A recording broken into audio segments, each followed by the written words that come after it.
So it's like that growth process from nothing to something to really something that just gives me a whole lot of joy. And I think that's why entrepreneurship has always been something that I've just been naturally attracted to since I was a boy. What's up, everybody? Welcome back to Awesome Music Podcast, where we highlight people pursuing their definition of, you guessed it, awesome. So buckle up and get ready for some more success story adventures and failures from Kentucky's tech and entrepreneur community.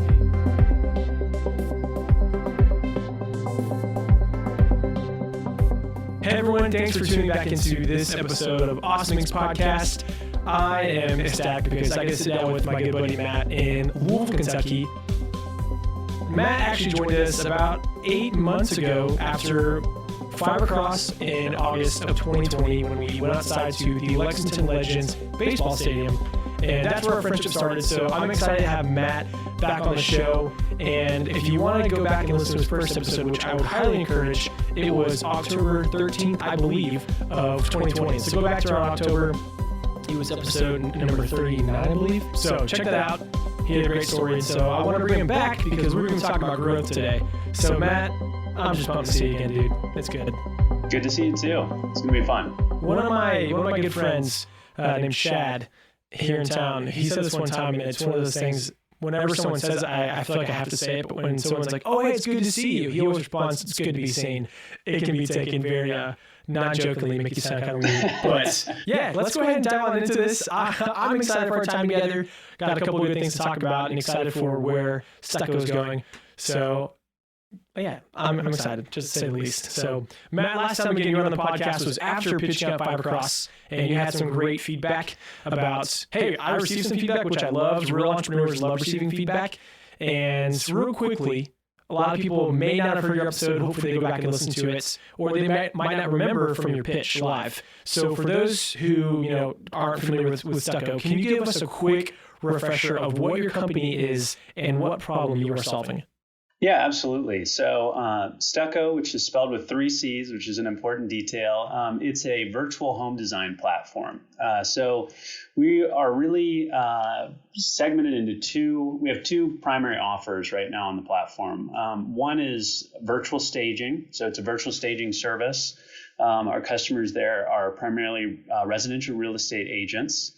And they send us photos of properties, typically vacant properties, and we add photorealistic 3D models of furniture and decor to those photos so that they look like they're physically staged. And our customers use those virtually staged photos to help market and sell the property faster and for more money. And so that's the one kind of segment of the business. And then we also have an online interior design service segment where we're servicing homeowners to design rooms in their home. So they are working with one of our professional designers to design a room to spec to match their unique design style, their budget, maybe integrate existing items, things like that. So it's a much more affordable and also a much more efficient alternative to working with an in-person interior designer. And the two actually work really well together because the real estate agent uses virtual staging to inspire homeowners about the potential that a space has. And then once the homeowner moves into the property because we offer online interior design, we can actually turn that inspiration into reality for them. So they can actually, move into the home and design it in a really beautiful way. So that's Stuccco. Stuccco in a nutshell. Thanks for sharing that. And actually, before I hit record, and I'm going to repeat myself, so thanks for the patience. I was telling Matt that I worked with a class at the University of Kentucky in the communications department that was focused on entrepreneurial thinking and community engagement. And we did a mock, hey, throw out some ideas, let's get some pitches. One pitch led into an idea similar to Stuccco. And when the group was, coming around with doing customer discovery and a couple things, I encouraged them to check out your company. And they had really, really solid feedback. So really cool that I got to show some students, hey, this is actually a real life company that is doing what you guys are aiming to do. Yeah, that's super cool. I love hearing that. It's a great indicator of that other people are feeling the need for this problem to be solved, which is awesome. I remember when I was a student studying entrepreneurship myself, and I would have kind of what I thought was like a groundbreaking idea. Oftentimes those great ideas, you do a little Google search and you find out that somebody else has already solved it or is working on solving it. And I think definitely as a young entrepreneur, you almost take that as a bad sign. And it took a while for me to realize that's actually a great sign. That's a great sign. You're really onto something. And so, competition or the fact that there's something out there similar to what you just described as an ideal outcome or ideal solution, the fact that it exists is validating. No, I remember this group was excited and they had a really great presentation and they might have stolen a couple ideas from you, but we'll leave that in the past. So Matt, as a refresher, I remember two things that we talked about that I thoroughly enjoyed from our first conversation was your specific outlook on hiring and bringing people on for your company. And so I remember you talked specifically, it is important for a founder to learn a skill set, to learn to solve something for my end, and then essentially save myself time so I can delegate work to somebody else. So you talked about, hey, if something would take me a week to solve, let me find someone that can do it in a day or two and help me focus elsewhere. And I want to ask, how has your perspective changed maybe within the last 8 to 9 months of hiring people? I remember you talked about, not WeWork, you talked about Upwork, OpenDesk, which turned into Upwork. Was an old partner you used to use for hiring. Yeah, has that changed in the last couple of months since we spoke about your approach, and then also what you are doing in terms of learning something to then validate if someone's work is quality enough to continue to work with you? My outlook hasn't really changed since we last spoke.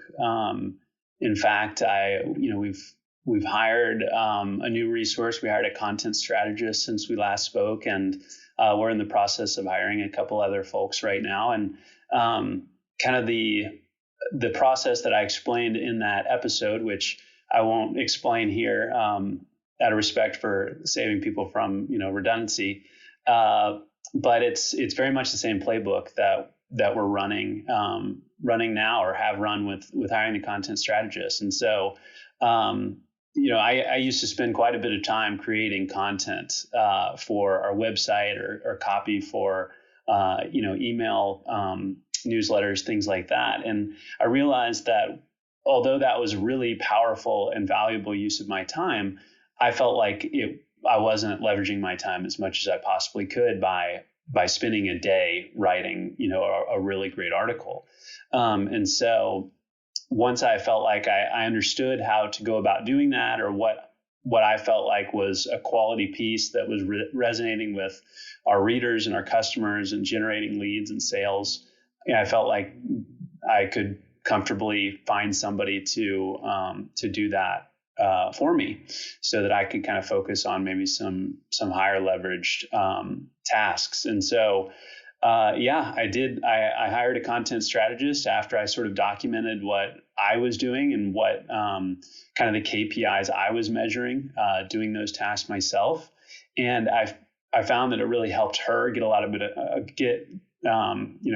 of the gates running, and making some really good progress, and understanding what the expectations were and what a good quality piece was as we defined it. So it's very much what I described previously is in line with how we're going about hiring people now. And I think it's working well.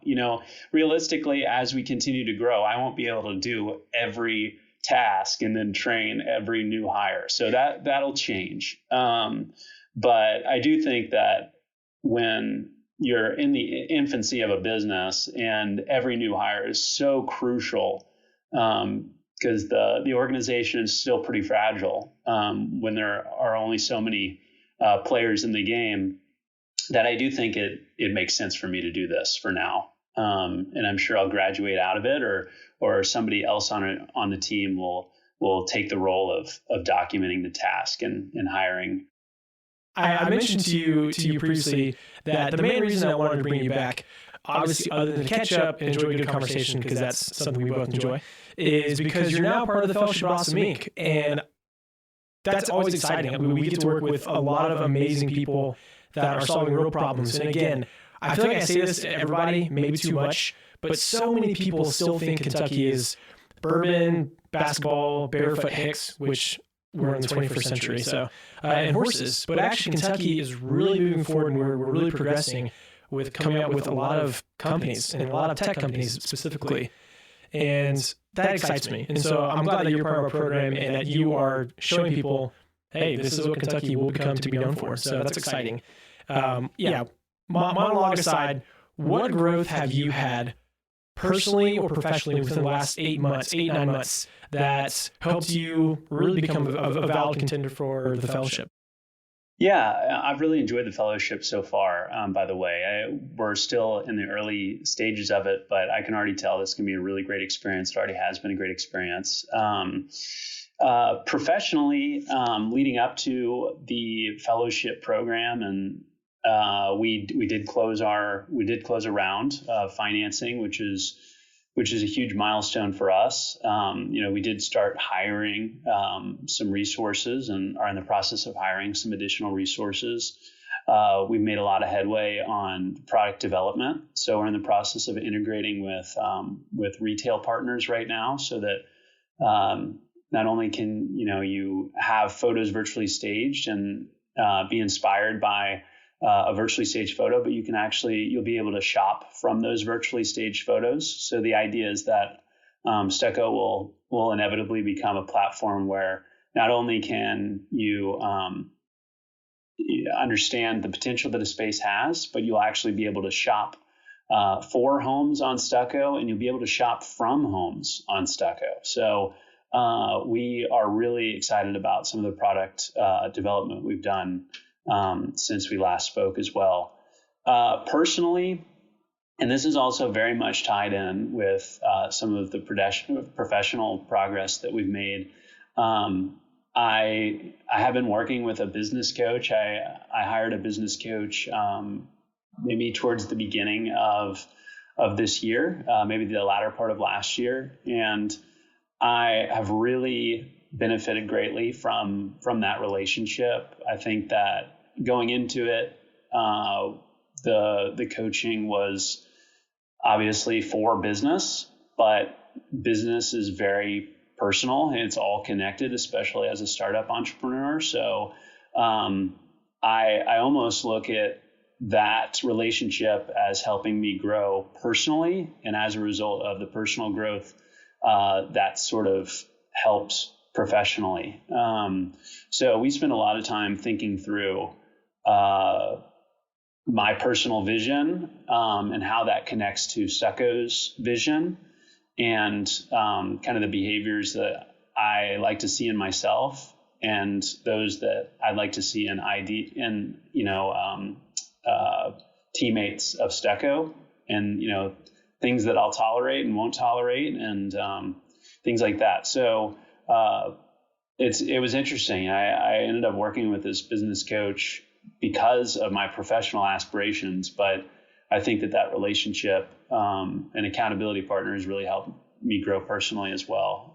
So I would recommend that to a lot of people who might be watching or listening, is to have an ongoing honest conversation with somebody that you admire, to kind of be a sounding board and work on to help you work on yourself, and therefore that'll reflect in your business.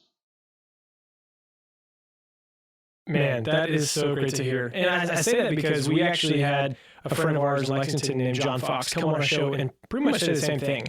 He ran a couple companies, got a business coach, and now he's actually coaching other people in their businesses, which is really cool. And also, congrats on closing a round. That's no easy feat.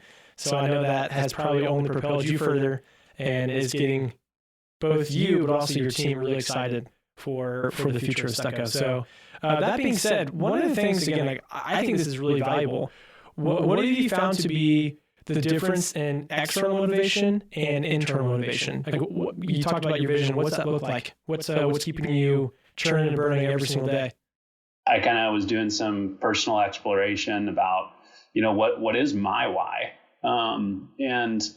At the time, I identified that kind of my why, what keeps me going, is that I really enjoy helping good people and ideas grow and reach their full potential. And so that's what has always really resonated with me, is the transition from an idea to reality, and then to reaching its true potential, or kind of the true kind of end goal.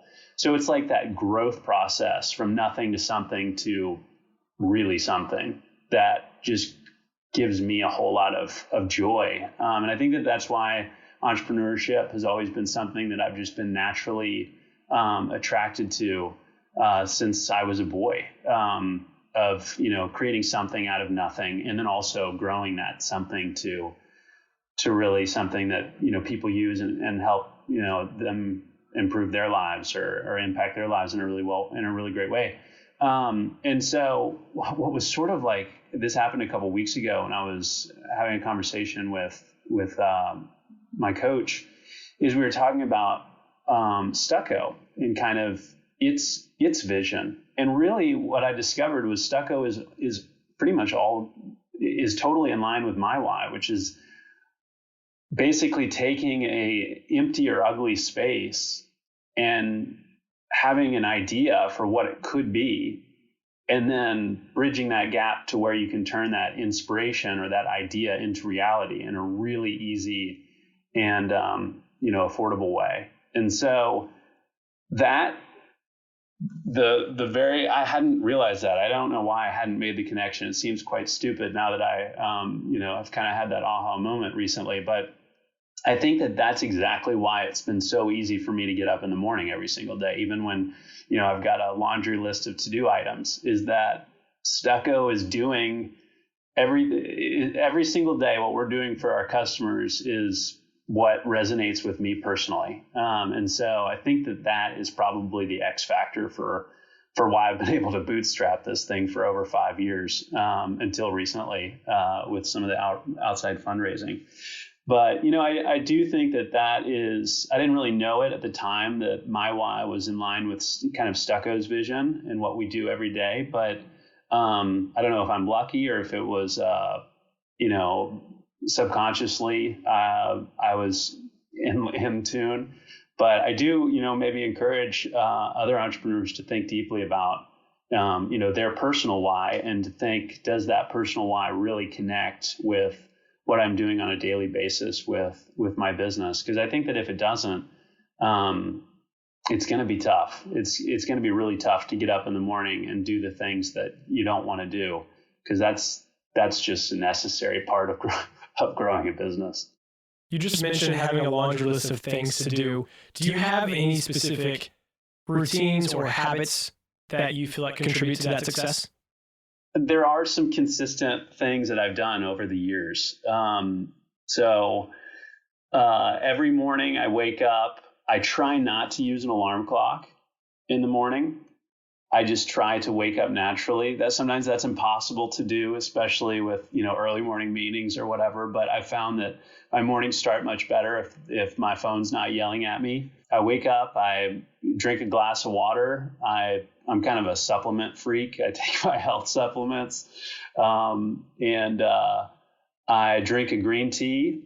And I feel like every time I drink a green tea, it's time to work. So I'm like, I grab a green tea and then I go to work, and I try to do the highest priority item on my to-do list at the beginning. I go into do not disturb mode for as long as I possibly can. Oftentimes life intervenes, and I ultimately have to be a victim to my calendar. But I try not to be disturbed by email or phone the early part of the day, so that I can make some headway on our high priority tasks. We have some engineers who are located offshore, and so they wrap up their day at 10:30 Eastern time. So I will have conversations with them to review their work for the day, and to also understand what I need to do to support them and plan their next days when they wrap up. So that is always consistent. And I found that I really like a late lunch and like a midday workout. So I like to work out and I like to have lunch and work out between like 3 and 5 every day. I find that allows me to almost reset my entire day and almost have 2 days out of one, because after the workout, I feel like revived and ready to go back to work. So I'll try to get another kind of round of work in after that. I've personally found that I'm most creative at night, which is very inconvenient for, having a significant other, which is really important to me to have quality time with her. But I do find that my mind really works at night. So sometimes if I'm working on a design or really just need to address something creatively, I will carve out time kind of late night with a glass of wine, and that works for me. But yeah, I know I'm getting really into the nitty gritty, but that is a pretty open look at my day to day. That's some of the stuff I like hearing most, because one, it helps us relate as people. I came up to 2 thoughts specifically, and these will be short. But Nick Saban, phenomenal coach, and arguably one of the best program creators of any college football team in history. I've heard like every day he has the same chicken salad for lunch, and so that way he doesn't think about what he has to eat. And I had a buddy that played baseball at UL at the time when he was in there, which a couple years ago, for their like weight training and like preseason workout. It's like they had them on this very strict regimen of eating. And so he'd be like, I go to bed, I wake up like 3 hours, eat a bowl, like go to bed, wake up, like eat a peanut butter sandwich. And he's just like always filling himself up. And so it's funny because some of those systems we put in place are what lead to our success. And again, I just imagine some of those late night creative sessions have probably been really, really helpful for your vision moving forward. So Matt, as we wrap up, I have one very oddball question, but you actually mentioned it earlier, so maybe this ties in to another. So I want to ask that, and then we'll wrap up our time together. Has Stuccco done well with this real estate supply and demand shortage in Kentucky for the last couple months? I mean, it's hilarious. I've looked to buy a house, my roommate's out because we're getting in our mid-20s, late 20s, and everything is just going up, and up. So I didn't know if you guys have had luck and people have been using your service. So yeah, that just came to mind, and I figured I'd ask. It's not just Kentucky. It's not just Louisville or Lexington. It's across the board. We have historically low inventory in the real estate market all across the board in almost every single major market. And that is not good if you're running a virtual staging company, because what happens is if a house is going to sell instantly with iPhone photos, it's like there's less motivation for a seller to invest in showcasing a property in its best light because they feel like they have the power. And so whether they do or not, right, but they feel like they do, and that makes it real. So it, I'm sure, is working against us. We've actually had our best months in our history in the last 2 months. So we're still doing very well, but we know that the market is working against us. And so I've sort of consciously been prioritizing product work, knowing that maybe now is not the perfect time to really ramp up sales, even though I love it. I'd love us to ramp up sales. People are going to be less interested in listening to our offer right now. And so I've thought that it may make more sense as a result of how the markets are for us to really double down on product, so that when the market starts to soften a little bit or normalize a little bit, we will have that much more of a strong offer to present to our customers when they're more willing to listen to us. So that's where we are right now. I mean, realistically, this month will probably be a slower month, and it's sort of by design because I really want us to focus on product. And it might be the case for a couple of months. I don't know when the market's going to change, but I know that it will. The pendulum will swing, and so I think it's really smart of us to kind of work on the foundational stuff. And right now, while we still have some cash in the bank, to position us really well for the market to sort of move back in our favor. Hopefully, the latter part of this year, but who knows? We'll find out. I hope you find a house, though. I know it's tough right now. Yeah, it's been nuts, but hey, that's life. So, Matt, one final question, and we'll wrap up. What is one goal you are hoping to accomplish over the next calendar year in the fellowship program?